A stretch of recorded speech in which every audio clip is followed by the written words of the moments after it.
اعوذ باللہ من الشیطان الرجیم، بسم اللہ الرحمن الرحیم۔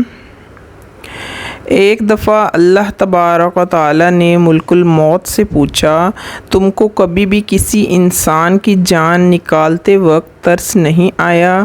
ملک الموت نے اللہ تعالیٰ سے ادب و احترام سے عرض کیا، یا میرے اللہ، مجھے 2 روحوں کو قبض کرتے ہوئے بہت ہی ترس آیا تھا۔ اگر تیرا حکم نہ ہوتا تو میں ان 2 روحوں کو کبھی بھی قبض نہ کرتا۔ میں نے ان کی روحوں کو قبض کر کے بہت ہی اداس ہو گیا تھا۔ اللہ تعالیٰ نے پوچھا کہ وہ 2 روحیں کون سی تھیں؟ اس فرشتے نے عرض کیا، یا اللہ، ایک ماں اور اس کا چھوٹا سا بچہ تھا۔ وہ واقعہ اس طرح سے بیان کیا جاتا ہے، ایک دفعہ سمندر میں جہاز تباہ و برباد ہو گیا تھا۔ اس جہاز میں ایک عورت بھی تھی جو کہ حاملہ تھی۔ جب وہ جہاز تباہ و برباد ہو گیا تو وہ عورت جہاز کے ایک تختے پر سمندر میں تیر رہی تھی۔ اس کا وقت حمل پورا ہوا اور اس نے اسی تختے پر بچے کو جنم دیا۔ اس طرح وہ بچہ اور اس کی ماں بے ہوشی کی حالت میں تختے پر لیٹے سمندر میں تیر رہے تھے۔ اے مالک، اسی دوران مجھے تیرا حکم ہوا کہ میں اس بچے کی ماں کی روح نکال لوں۔ اے اللہ، میں نے تمہارے حکم کی فوراً تعمیل کی۔ جب ماں کی جان نکل گئی تو وہ چھوٹا سا بچہ تختے پر اکیلا ہی تیر رہا تھا۔ میں یہ سوچ رہا تھا کہ بچے کی ماں کی روح تو قبض کر لی ہے، اب اس بچے کا کیا ہوگا؟ وہ بچہ ٹوٹے ہوئے سمندری جہاز کے ایک ٹوٹے ہوئے تختے پر ادھر ادھر تیر رہا تھا۔ وہ بچہ کسی وقت بھی اس تختے سے نیچے پانی میں گر سکتا تھا۔ اگر وہ نہ بھی گرتا تو اس کے کھانے پینے اور پرورش کا بندوبست سمندر میں کس نے کرنا تھا؟ خیر، اگلی صبح وہ تختہ تیرتا ہوا سمندر کے کنارے آ گیا۔ اس وقت سمندر کے کنارے دھوبی اپنے کام میں مصروف تھے۔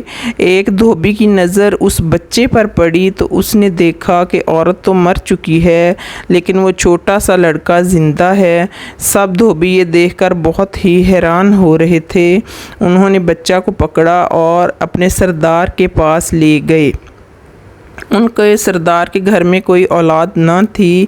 سردار کو وہ بچہ بہت ہی پیارا لگا تو اس کی پرورش کا ذمہ اس دھوبی نے خود لے لیا۔ جب وہ بچہ 8 سال کا ہوا تو اس کے ستیلے باپ نے اس کا نام شداد رکھ دیا۔ تو وہ اپنے محلے میں بچوں کے ساتھ کھیل کود میں مصروف تھا کہ اچانک اس طرف ایک بادشاہ کا گزر ہوا۔ اس نے دیکھا کہ سب بچے بادشاہ کے ڈر سے اپنے اپنے گھروں میں چھپ گئے ہیں۔ وہ لڑکا پہاڑی کے پیچھے جا کر چھپ گیا۔ اس نے دیکھا کہ جب لشکر گزر گیا تو لشکر کے پیچھے اسی لشکر کے پیادے آ رہے تھے۔ انہوں نے دیکھا کہ ایک پوٹلی راستے میں پڑی ہوئی ہے۔ اس نے پوٹلی کو کھولا تو اس میں ایک سرمے دانی تھی۔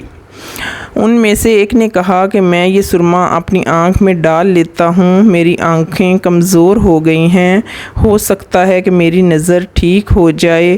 ان میں سے ایک نے کہا کہ راستے میں پڑی ہوئی چیز کو کبھی بھی نہیں اٹھاتے، اگر اٹھا بھی لیں تو اس کو استعمال میں نہیں لاتے۔ اگر آپ یہ سرما آنکھوں میں ڈالنا ہی چاہتے ہو تو پہلے کسی اور پر تجربہ کر لو، اگر وہ ٹھیک ہو گیا تو یہ سرما تم بھی اپنی آنکھوں میں ڈال لینا۔ انہوں نے ادھر ادھر دیکھا تو ان کو وہی لڑکا نظر آیا جو پہاڑی کے پیچھے چھپا ہوا تھا، جس کا نام شداد تھا۔ انہوں نے اس کو پکڑا اور ان کی آنکھوں میں سرما لگایا۔ سرما اتنا اچھا اور تیز تھا کہ سرما کے آنکھوں میں ڈالتے ہی شداد کی بینائی بہت ہی تیز ہو گئی۔ شداد کو زمین کے اندر چھپے خزانے بھی نظر آنے لگے۔ شداد بہت ہی چالاک اور عقل مند لڑکا تھا۔ اس نے ان 2 آدمیوں سے کہا کہ اے بدبختو، میری نظر کا بیڑا غرق کر کے رکھ دیا ہے، مجھے تو کچھ بھی نظر نہیں آ رہا، میں آپ کے بادشاہ کے پاس جا کر آپ کی شکایت کرتا ہوں۔ تاکہ وہ آپ کو سخت سے سخت سزا دے۔ جب پیادوں نے شداد کے منہ سے یہ الفاظ سنے تو وہ ڈر کے مارے سب کچھ وہاں ہی چھوڑ کر بھاگ نکلے۔ اس طرح شداد نے ان دونوں پیادوں کو بیوقوف بنایا۔ اس کے بعد وہ اپنے گھر آیا۔ اس نے سارا قصہ اپنے باپ کے سامنے پیش کر دیا۔ باپ بیٹے کی بات سن کر بہت ہی خوش تھا۔ باپ نے بیٹے کو کہا کہ رات کے وقت ہم باہر جایا کریں گے، جہاں جہاں بھی تجھ کو خزانہ نظر آیا کرے گا ہم وہاں سے خزانہ نکال کر چھپاتے جائیں گے۔ اس طرح دونوں باپ اور بیٹے شداد کے بے شمار خزانہ مال و دولت جمع کر لیے۔ اس طرح انہوں نے بے شمار آدمیوں کو اپنے ساتھ ملا لیا تھا۔ اس وقت کے سرداروں کو اپنی عقل اور دولت کی وجہ سے دھوکہ دے کر یا خرید کر خود وقت کے سردار بن گئے۔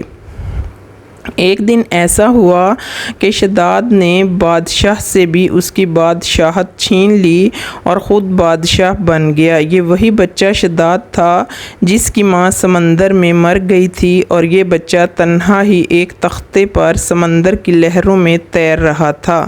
جب یہ شداد بادشاہ بنا تو اس نے ایک ایسا شہر تیار کروایا جس کی تعمیر سونے اور چاندی کی اینٹوں سے کی گئی تھی۔ جب شہر مکمل تیار کیا گیا تو شداد نے چاہا کہ میں جا کر اس شہر کا نظارہ کر کے آتا ہوں۔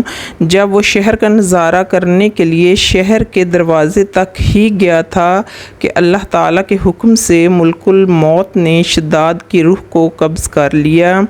اس کو اتنا بھی موقع نہ دیا گیا کہ وہ شہر میں جا کر اس کا نظارہ کر لے۔ ملک الموت نے کہا کہ اے اللہ تعالیٰ، مجھے اس لڑکے شداد کی روح قبض کرتے ہوئے بھی بہت ہی دکھ ہوا تھا کہ اس نے اتنی محنت سے وہ شہر تیار کروایا کہ اس کو وہ شہر دیکھنا بھی نصیب نہ ہوا۔ اللہ تعالیٰ نے ملک الموت کو کہا کہ وہی بچہ تھا جو سمندر میں جہاز تباہ ہونے کی وجہ سے اس کی ماں مر چکی تھی، تب بھی تجھ کو اس پر ترس آیا تھا۔ جب یہ بڑا ہوا تو اس نے میری نافرمانی کی۔ اس نے خدائی کا دعویٰ کیا اور کہا کہ میں اپنی جنت خود دنیا میں بناؤں گا۔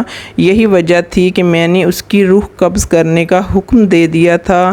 جو بندہ میری نافرمانی کرتا ہے میں اس کا انجام یہی کرتا ہوں کہ اس کے وہ شہر دیکھنا بھی نصیب نہ ہوا۔